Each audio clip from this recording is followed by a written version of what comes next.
Hello दोस्तों, कैसे हैं आप सब।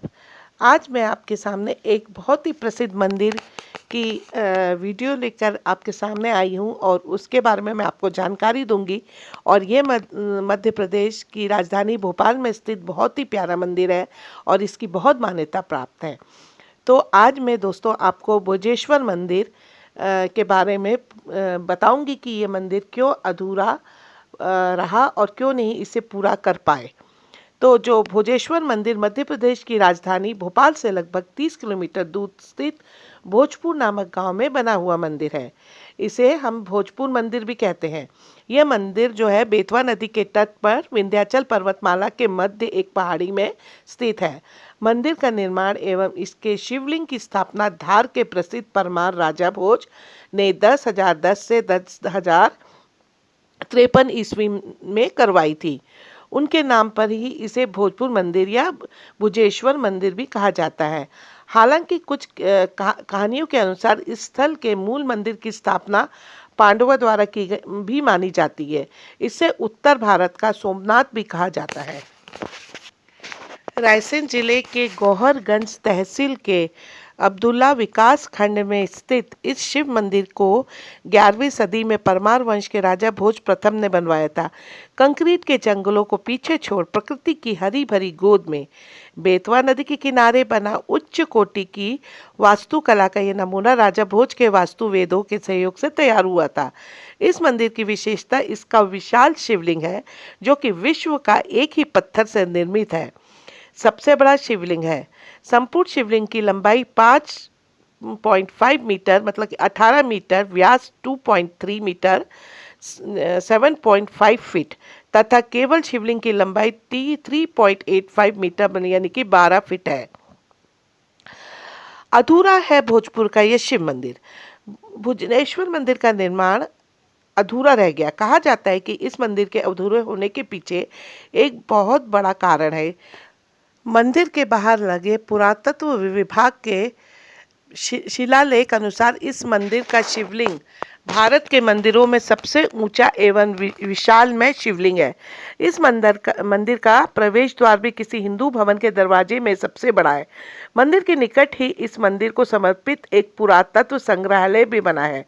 शिवरात्रि के अवसर पर राज्य सरकार द्वारा यहाँ प्रतिवर्ष भोजपुर उत्सव का आयोजन किया जाता है। अब दोस्तों मैं आपको इसका इतिहास बताती हूँ। वैसे तो इसके बारे में इस मंदिर के बारे में कहा जाता है कि ये मंदिर जो है 11वीं शताब्दी में बना हुआ था और ये जो मंदिर था ये अधूरा क्यों रह गया, इसके बारे में बहुत अलग अलग मत है।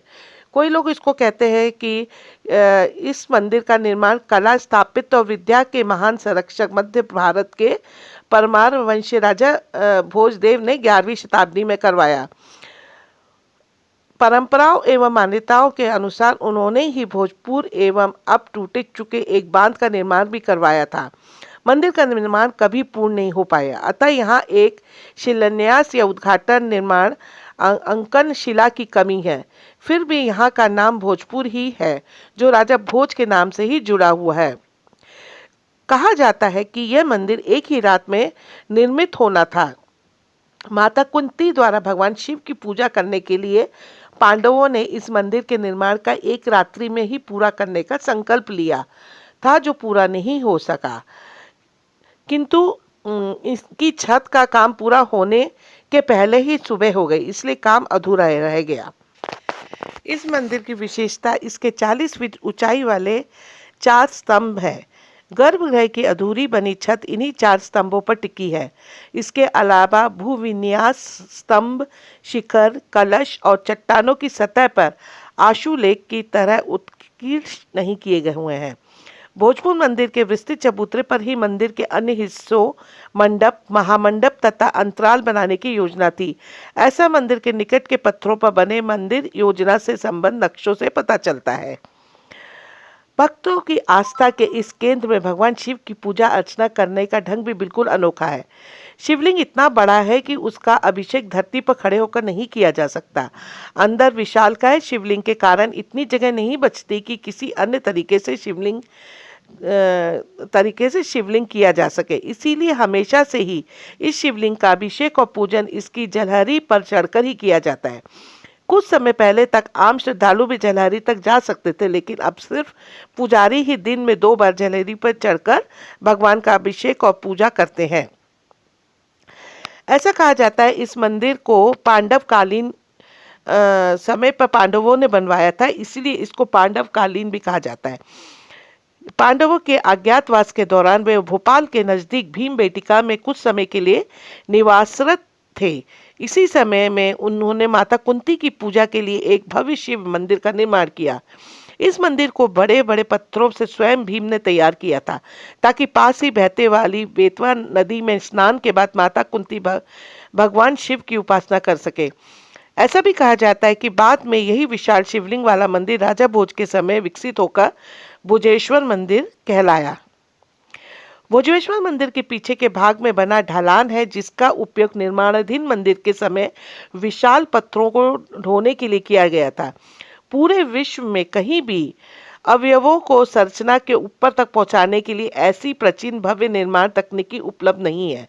ये एक प्रमाण के तौर पर है, जिससे ये रहस्य खुल जाता है कि आखिर कैसे कोई इतना भारी टन भर वाले विशाल पत्थरों का मंदिर को शीर्ष तक पहुंचा सकते हैं। इस प्रसिद्ध स्थल में दोस्तों 2 बार वार्षिक मेले का आयोजन किया जाता है, एक तो मकर संक्रांति पे, दूसरा महाशिवरात्रि पर्व पर। यहाँ पे इस उत्सव में भाग लेने के लिए दूर दूर से लोग पहुंचते हैं। महाशिवरात्रि पर यहाँ 3 दिवसीय भोजपुर महोत्सव का भी आयोजन किया जाने लगा है।